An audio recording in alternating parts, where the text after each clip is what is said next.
Okay. So, if you guys have any questions during the webinar, feel free to utilize the chat. You can also just raise your hand, unmute yourself. If you are here for a class assignment, please take notes during the workshop today, and I will give you directions at the end on how to get credit for your assignment. You may need a signature. We are not doing that for webinars, so I'll give you directions on how to get that credit later on. I'm going to give you a confirmation email. I will also be sharing a PDF of the slides and a handout to better guide you with federal resumes. So with that being said, I'm Amanda Torres. I work here at the Career Development Center. I work with the Workability 4 program that helps students with disabilities find employment. I am also joined here by the program coordinator, Nakia Pennell, for the Workability 4 program. I also have Natalie Smirkanich. She is also part of the Career Development Center. She used to work with Peace Corps. And we are also joined by Gracia. She is from the Defense Contract Management Agency, and they're going to be helping assist with any questions at the end of the presentation. So, I do not know why that is switching. Okay. With that being said, let's get right into it. So just a general overview is kind of what we're going to be going over for federal resumes and hiring practices. So we want to understand the importance of a federal resume and how it differs from other resumes, create a more marketable resume, learn how to write a stronger resume by using a federal job announcement, learn simple steps to write your experience for better results, and gain a better understanding of USAJOBS Resume Builder. So, like I said, it's going to be a general overview just to help you get started building a resume. There is a lot that goes into a federal resume. So, at the end of this, you should be able to kind of start that base or a skeleton of your resume. And you can come into the Career Development Center to get more tailored advice. I would also highly recommend doing your own research because due to time constraints, we cannot go over every single vital component that goes into a federal resume. So I will be giving you some more handouts later on. Okay, so moving right along, we have some federal hiring myths that we're going to go over. So let's see. There are 4 we're going to go over today. So I'll read them one by one, and then I'll launch a Zoom poll, and you'll just write true, false, or partially true. So the first one is a federal resume should not exceed 2 pages. 2, you need to tailor your federal resume to each position. 3, resumes are scanned for keywords by an automated system. And 4, your federal resume is your application for federal jobs. So I'm going to go ahead and launch a Zoom poll. And once everyone completes it, I will go over the answers.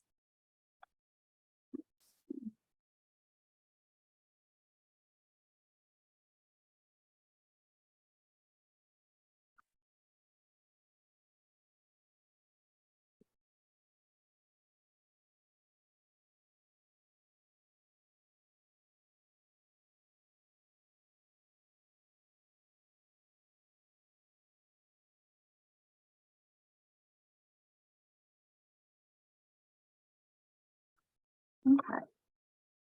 So it looks like everyone got a chance to answer already. So I'm going to go ahead and end the poll. I will share the results with you all.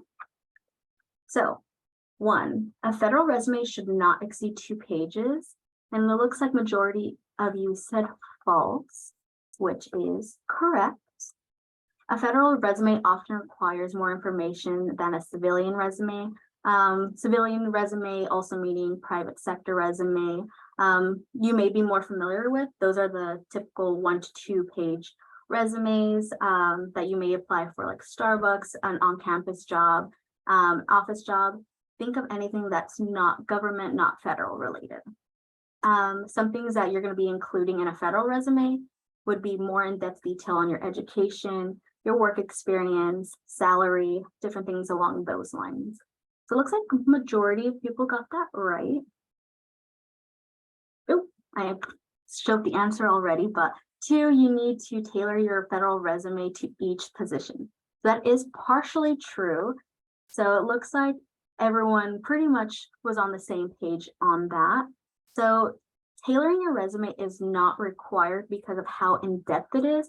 However, what you want to do is demonstrate that you are qualified for the position. So if that means you do have to go back into your resume, then you're going to have to do so. But keep in mind, these are so in-depth for the most part, you may just need to either add some sentences, maybe remove a job position, depending on what the job announcement is asking for. So again, partially true. So resumes are scanned for keywords by an automated system, also partially true. So there are people who do read your resumes when you are applying for federal positions. However, if the agency is a lot larger and they have 3,000 applicants, there's no way that they're going to be able to read all of those resumes in a timely manner. So typically what they'll do is have a 2-part system. They'll have the first round going through, or the resumes will go through an automated system and scan for those keywords to pull the most qualified candidates. Second round, they'll actually have an HR specialist go through the resumes one by one and then send them off to a hiring manager. So again, partially true. And it looks like for the most part, people put true. So you're kind of on the right track with that one. And lastly, your federal resume is your application for federal jobs. So everyone, it seems, kind of split on that one. So the answer is true. So everything you list on your resume should align with the job description because it is your application. So everything that you list is what they're going to take and see if you're qualified for the job. All right. So I'm going to just stop sharing the poll.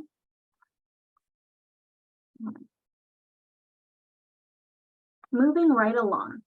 So why do you need a resume? Your resume is your federal application, like I had previously mentioned. It is the best way to market yourself to hiring managers. It's your first and possibly only impression that you can make to these hiring managers. And lastly, it's used to determine the qualifications and best qualified candidates. So you really want to be impressive on paper. Many times it's hard to stand out on a 1 to 2 page resume, but you have the opportunity for a federal resume to truly showcase what you have done and for you to prove that you can do the job. So it's going to be a lot of work to put into this federal resume, but when you're doing so, you kind of take out that guessing. Like if you're working at Starbucks, for example, I may assume that you worked at a busy Starbucks and you're handling all of these, or you're working with a lot of customers, but you may also work in a Starbucks that's less populated and maybe you're working later in the day when not many people are showing up. So you want to really be in depth so the hiring manager knows exactly what you're doing and exactly what you can handle. So moving right along, we're going to go over the differences between federal and private sector. So I kind of already mentioned that already. So if anyone in the chat wants to maybe tell me the differences that they know of already, maybe I already said some.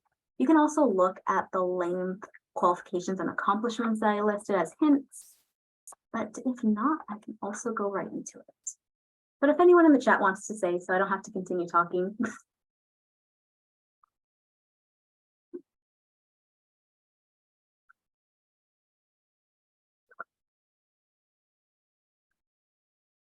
Well, I will go right along into it. So for federal resumes, or federal means, there we go, related to the government. Private sector is a company, business, or organization that seeks to generate profit. Also for like civilian resumes, it may be nonprofit organizations. I did not list that here. Think of anything outside of government for the most part. So the length for federal resumes, they are unlimited unless it's specified by the agency.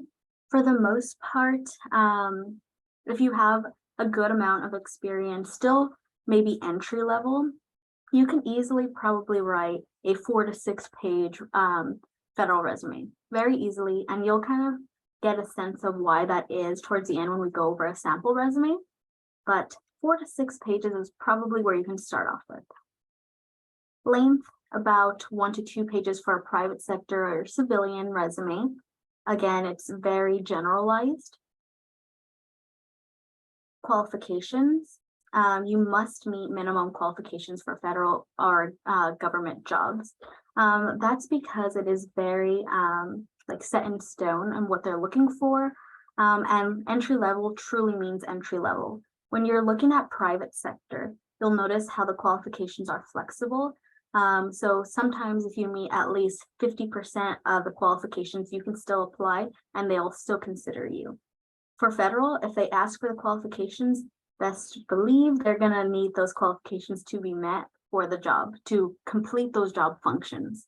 So private sector, they may, or private sector entry level could mean fresh out of high school, no experience, extremely entry level, or it could also mean 5 years within the industry. So again, there's some flexibility when it comes to that as well.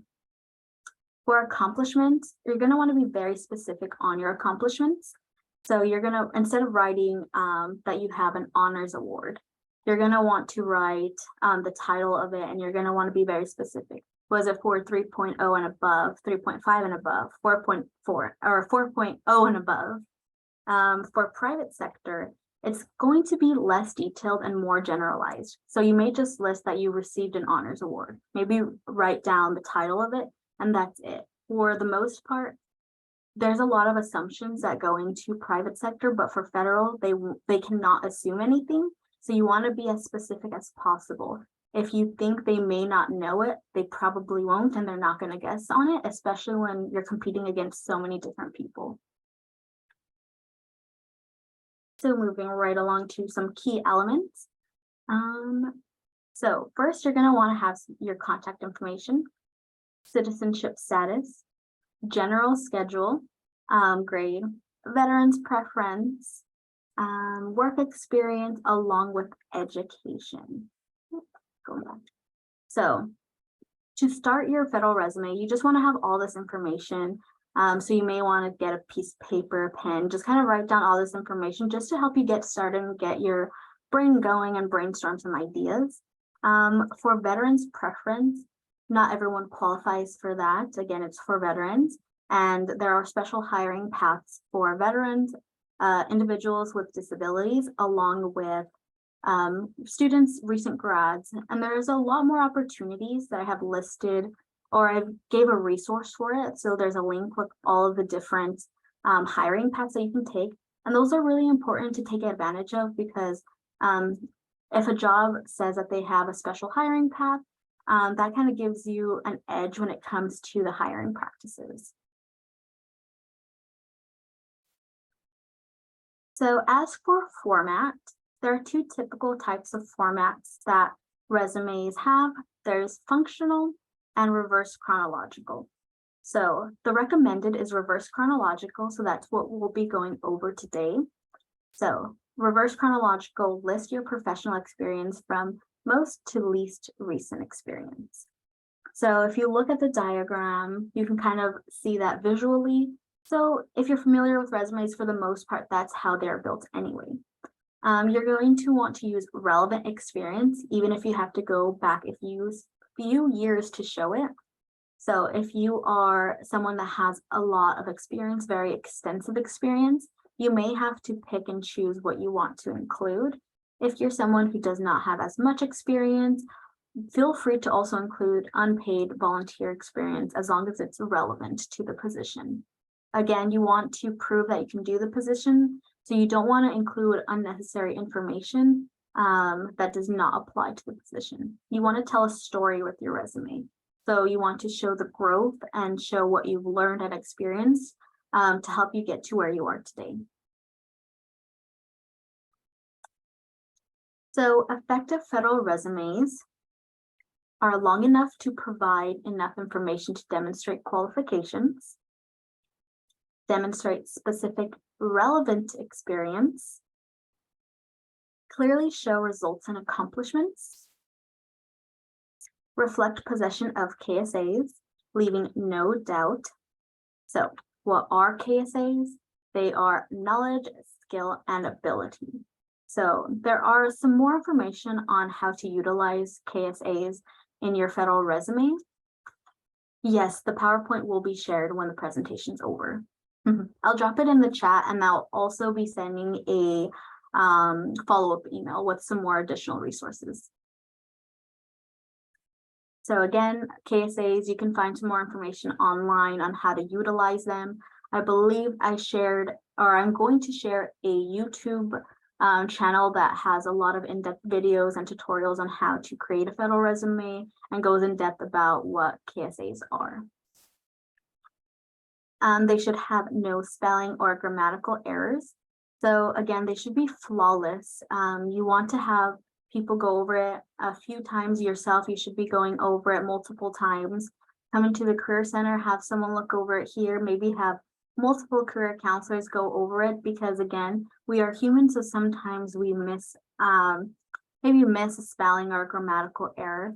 So you want to have multiple people looking over it, because if someone catches it and you are, or if a hiring manager is looking at your resume versus another candidate's resume and you're both tied, basically, you have the same experience, you're both qualified for the position, and your resume has spelling errors versus one that is flawless, they're going to end up choosing that one because it's showing that they're detail oriented and they're able to catch these mistakes. So you want to make sure that you have no spelling or grammatical errors. You want to avoid using jargon and clarify acronyms. So again, KSAs, if I did not explain that, there may be some confusion, and we're trying to leave no doubt, no confusion at all, because again, they're not going to be spending the time to guess on what these acronyms mean. And lastly, you want to support your answers on the occupational questionnaire. So when you're on a job opportunity announcement, there are going to be some occupational questions. So just like supplemental questions, just to kind of get a better idea of who you are as a candidate. So they are typically multiple choice, true or false, things along those lines. So you don't have the opportunity to write out an essay short answer that you may do on some other resumes or applications. Applications actually. So you're supposed to use your resume to prove your answers and support those. So preparing to write your resume. Look at former job descriptions. Also look at supervisory reviews and feedback. Unofficial transcripts. They will not ask for official transcripts until you are offered a position, so keep that in mind. Course feedback, so look back at your old class descriptions. If you have military honors, any awards and recognitions that you may have received, so any accomplishments. Customer acknowledgements, so if you are like in the food industry, retail, even if you're working in an office, anything that is customer facing, you may have customer reviews. This could even be on Yelp. Just kind of look and see what people are saying about you. Maybe they're catching something that you don't realize that you're doing in the workplace that you can highlight on your resume. So keep that in mind, along with survey results. So going back to former job descriptions, if there is a job that you had in the past that maybe it was a few years ago and you don't necessarily remember exactly of the extent of what you've done there, you can also go on to ONET. It's something that we offer here at the Career Development Center, and it'll help you look at a sample job description. So if you were a tutor, for example, you can go back in and see what the typical functions of a tutor would be, and then just kind of pull from there, and maybe it'll help jog your memory. This kind of goes back to also your course feedback. So you can go through the catalog here at CCLB, look at what exactly you did in that class, maybe even reach out to some old teachers and just ask them, hey, do you have a syllabus from previous years or so? And a helpful tip, you want to think outside the box. Don't ignore leadership roles that you held, volunteer experiences, projects that you did in and outside of the classroom, professional and academic challenges and successes, special assignments, travel experiences.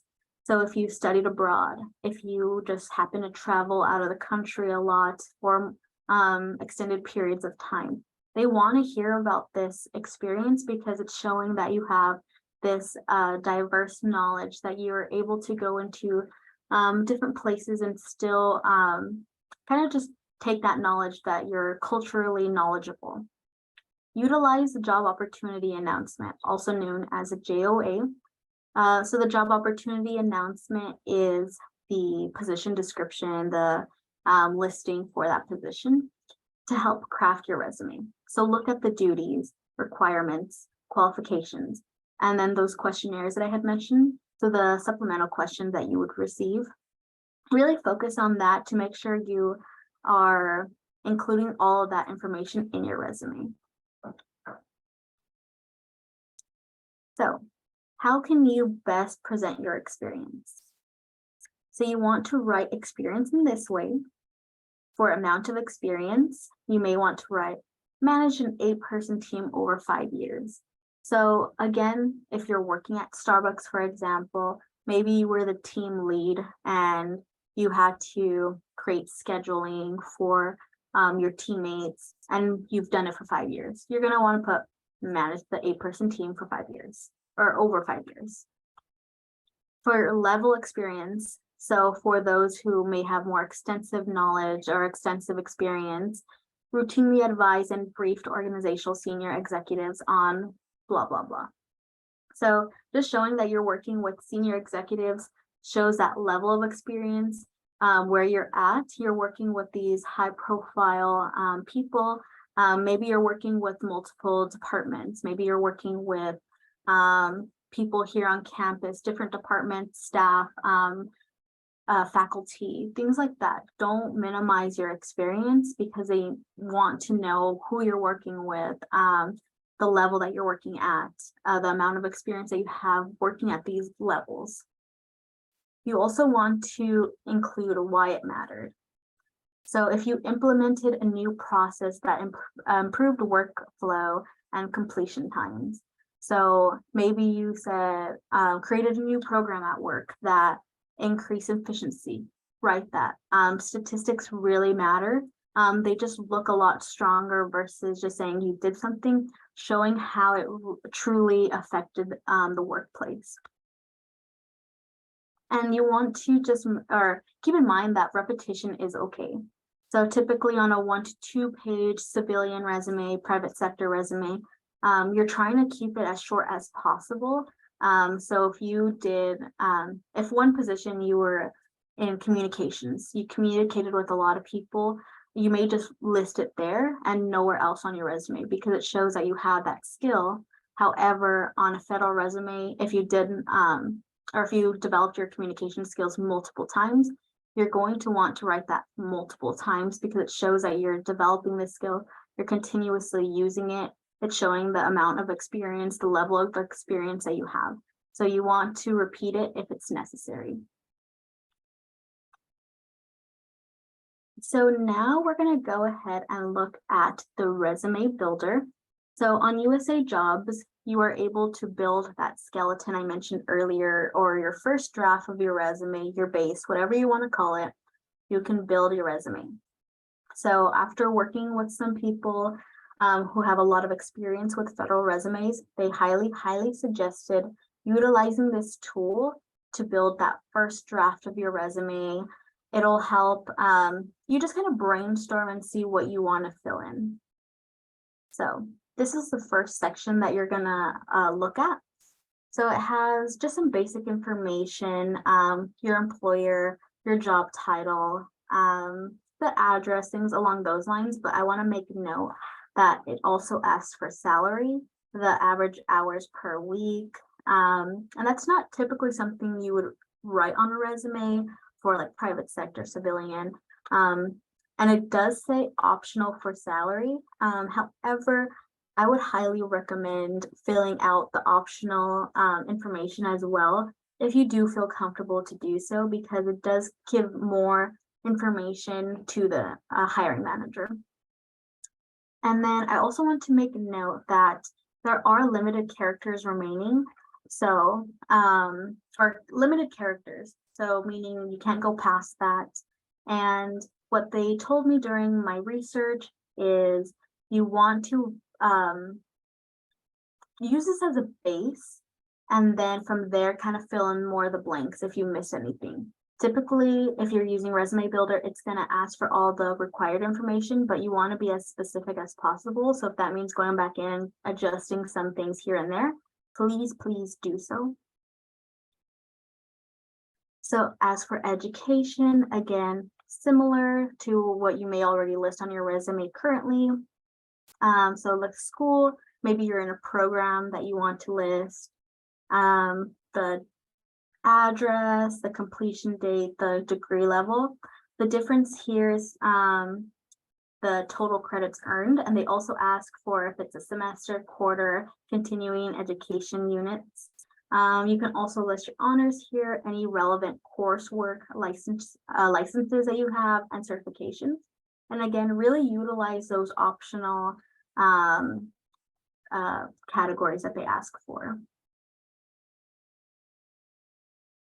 As for references, again, very basic. They ask for references on the resume itself. So instead of having a separate question on an application, your federal resume is your application. So feel free to utilize the references. Typically, maybe like 3 to 5 references would be good. And then just include all that information, as always. Again, you don't want to ignore any job-related training. So list the titles and completion dates of training courses that are relevant to the position you are seeking. Language skills. So many people often have a second language that they speak. So if you want to include a language, or if you have a language to include, please do so, because that also gives you an edge, because there are some people that don't have the second language. Maybe it's not a language that they need to utilize for that position. So if you do include a language, however, you must also select a skill level for each skill. So at least one of the skills must be greater than none. So maybe I speak Spanish and I can speak it very fluently. However, my writing and reading is not very strong. So for spoken, I may put like it's great and fluent, but for reading and writing, I may just put none for the skills. So as long as one is greater than none, I can write that down, and they'll just utilize it to their advantage however they need to do so.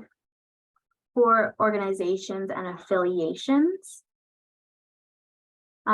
list the name, your role, and the position. So sororities, fraternities, honor societies, clubs, your veteran statuses. I did not list this, but also if you have a Schedule A letter, which we'll go into, so that is for an individual with a disability, if they have that special hiring path, also feel free to write that as well. For any additional information, this would include anything job related, so honors, awards, leadership activities, skills, if you're proficient in Excel, your typing speed. You want to really look at the job opportunity announcement, because it'll show exactly the typing speed that you need. So from what I've been told, anything above 40 words per minute is ideal. So if it's below 40 words per minute, they will not look at it. They just kind of glance over it, because many people are over that. If you want to develop your typing skills, there are a lot of free typing speed tests on Google. You can do a quick search, practice. So eventually you can write that you are over 40 words per minute, or any other information requested by the specific job announcement. So like I said, Schedule A hiring authority is for individuals with disabilities. So there are multiple hiring authorities available through the federal government. So this is just one that I'm going to go over because like I mentioned before, I believe I mentioned it before, I work with the Workability 4 program here at CCULB. So it is a career preparation program for those who identify with a disability, recent grads, and current students. So if you see this icon right here, that means the job is open for individuals with a disability. It just also means that there's kind of like an edge if you have that. However, you must include a Schedule A letter. This is a sample Schedule A letter. So if you are part of the Department of Rehabilitation, if you're an individual that identifies with a disability, I highly recommend working with DOR. We can help you with that after this if you want. We can guide you to the right places. You can just go visit BMAC if you would like. Anyway, if you are interested in a Schedule A letter, you would just contact your DOR counselor. You can also contact medical professionals or a therapist, anyone that can medically verify your disability. And they'll just write up a letter that looks similar to this, just verifying that you have a disability, and then they sign off on it, give it back to you, and you are done. So let's see. So now we'll just use the remaining time to go over a sample resume. So the sample resume we will be going over is from USAJOBS, their resume builder. So you'll just be able to look and see at a glance what it'll look like. So for the top portion, you'll have your contact information, citizenship status, veterans preference, all that information, your availability, the desired locations you're looking at to be hired. Another thing I want to note, there's a lot of white space here, a lot of blank space that you may not be used to if you're looking at a civilian resume. Typically, for that, we recommend everyone expand their margins, write margin to margin, leave no white space. You do not want white space. However, for federal resumes, it is very strict on the formatting of it. It's very different than a typical resume that you may be used to. So if you're looking here, this is how you're going to list your work experience. Notice how everything is in a paragraph form. They do not want bullet points whatsoever. They just want a paragraph, a quick narrative of what you've done, but they don't want it in essay format, for example, saying, I did this. It's more so oversee personnel management, things like that, very straight to the point, but it's still very lengthy. So you may even be able to look at an old job description, for example, copy and paste that, and then just kind of reword that. Never just copy and paste it and submit it. That does not work.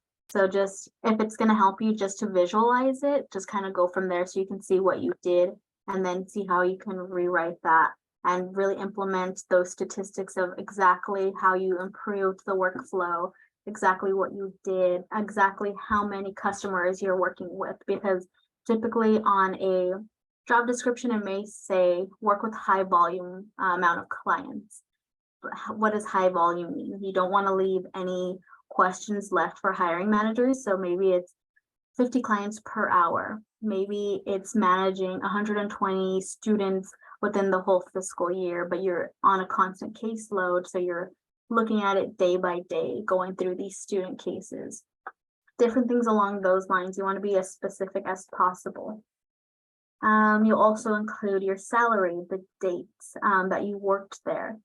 And then at the very bottom, it also shows the supervisor, if you would like them to contact or not, you would write that there. Education, this is how you'll list it. The university, the address, bachelor's degree, the year that it was completed, the month and year it was completed, how many hours if it was semester, quarter, continuing education, major, your GPA. It's also important to put what it was out of, because there are some colleges or universities or any education that may be up to like 4.5, different things along those lines, and then honors. I would like to mention, actually, no, I don't, never mind. So again, job related training, just anything that you may have done. If you have any certifications, specifically, I know we took one recently for bias in the workplace. I believe we're supposed to get a certification too for it. So maybe I would list that as well if it relates to the job. So going back to languages, this one specifically was French. So spoken is intermediate, written advanced, reading intermediate. So as long as it's over none, as long as one skill is over none, then feel free to write that. Any affiliations that you've been part of. So again, like sororities, organizations, clubs, things along those lines that relate to the position. This is where all your contacts are, your references will be listed. And then any additional information. So if there's any specific computer software that you're familiar with, your typing speed, notice this one is 55 words per minute. So things along those lines. So this is what your base resume should look like. What they told me during my research was use this as your base. From there, continuously add to it. What you can do as well is upload your resume onto Resume Builder and then submit with that, but also add your attachment for your full-length resume as well. So we're almost done, I promise. There's only a few slides left, but some key takeaways that I want you to really remember. Read the entire job opportunity announcement, also known as JOA. It's really important because I don't know how many times I've been hiring someone or we're in the hiring process and people simply do not read the job description, the job opportunity announcement. They just kind of see the title of it and they're like, oh, that seems right, I'm going to apply for it. Or that seems fun, I'm going to apply for it, without realizing they do not meet the minimum qualifications. Maybe they don't address anything that has, or address a skill that they have, but it's not listed on their resume, but it's listed on the job description. So make sure you read the entire job description, because one position title may not be equal to another position title. So a secretary for one position may not, or for one agency may not be the same for a secretary for another agency. One may be more high profile where the other one is more of an admin position. So you want to really make sure that you're reading the entire job description for each position. You want to prove what you have done and how it applies to the position. Again, this is your first and possibly only impression, so you want to make sure it is good. You want to utilize previous class descriptions, projects, and job descriptions that you have done previously. And lastly, do not use bullet points. They do not want bullet points. Do not. Lastly, we're done. So if you do have a class assignment that you want to get credit for, so you can send me an email, amanda.torres@ccob.edu, with the subject line webinar class assignment. Include the following in your email: your name, your student ID number, your professor's name and the class name, number, and then the notes that you took from the webinar today. And I will respond with an email verifying your attendance today. So please email me today. I will send it within 24 hours. You can feel free to take a picture of this. I'm going to send or drop the presentation in the chat right now, but I will also be emailing you all a follow-up email. Let's see, where is it?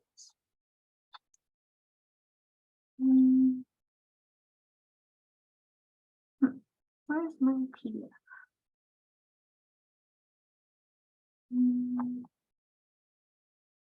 There you go.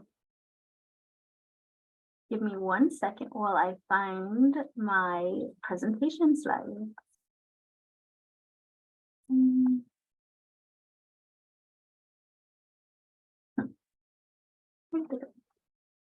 Let me just save it right now. I'm going to stop sharing and then I will send it in the chat right now.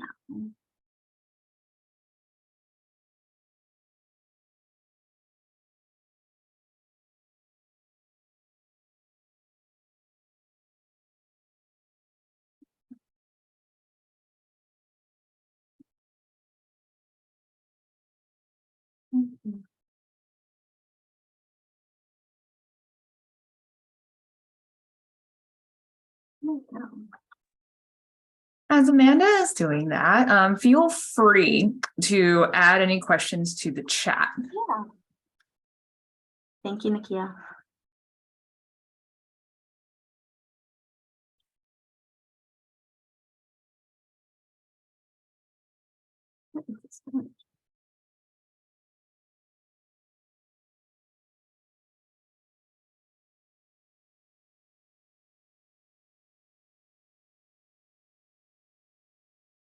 Alrighty, there you go. And then let me reshare my screen. Okay, so again, if you want to take a picture, you are more than welcome to do so. I just dropped the federal resume workshop in the chat. Other than that, if you have any questions, feel free to visit the Career Development Center here, Brotman Hall, room 250. We're here Monday through Friday, 8 to 5 p.m. There is our phone number. And again, we'll have some resources at the end of this presentation. So you are more than welcome to utilize those as well. Going back here, I will also be sending a follow-up email for those who attended today. I will send the presentation again. I will also have some handouts and some additional resources.